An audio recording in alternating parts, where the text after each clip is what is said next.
présenter un petit peu les différents types de programmes de dessin qui existent et donc de fichiers qui existent pour enregistrer les dessins. Donc on est bien d'accord, c'est pas du tout la même chose, enfin j'espère que vous êtes d'accord, sinon ça sert à rien, je vous l'explique. Les fichiers de type dessin, bitmap, n'ont rien à voir avec les types de dessins techniques, donc dans lesquels sont enregistrées toutes les caractéristiques des objets qu'on dessine.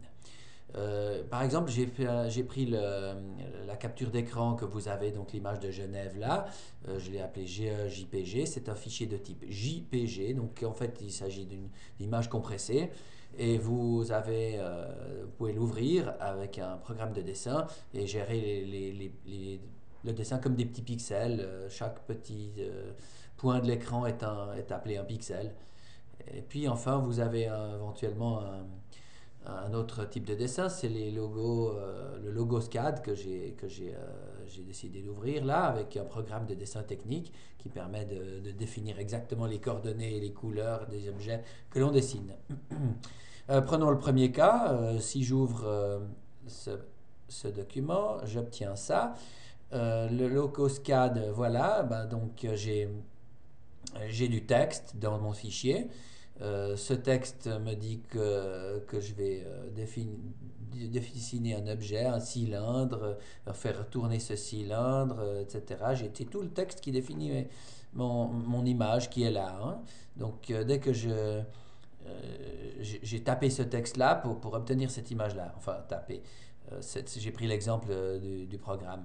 Puis donc, si je change la taille qui est ici, pour mettre autre chose que la taille 1,25, je sais pas, je vais mettre 1,5, et puis je fais F6, ben j'ai donc quelque chose qui doit avoir changé. Ça prend un certain temps, donc je crois que mon ordinateur n'est pas très rapide.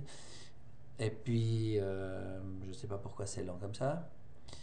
Et puis j'ai l'objet qui se dessine avec un cylindre qui a changé la taille. Voilà. Et puis, tout simplement, j'enregistre ce texte-là qui représente mon dessin. Ça, c'est une façon de faire. Et puis, une autre façon de faire, eh bien, c'est d'ouvrir l'autre dessin qui s'appelle GEJPG. À ce moment-là, donc, c'est une image en pixels. Et puis, je peux utiliser les outils de dessin qui sont là, un crayon. Bon, bah voilà. Je peux pas, par exemple, dessiner quelque chose d'autre que cet immeuble-là. Bon, bah voilà, je vais dessiner un petit canard sur le lac, là. Hop. Il est joli, mon petit canard. Bon, je suis un as du dessin. Voilà. Et puis évidemment, une fois que j'ai enregistré mon dessin, je ne peux plus retrouver et je vais écraser l'existant. Donc je ne peux plus retrouver l'image que j'avais avant. Je pourrais éventuellement zoomer.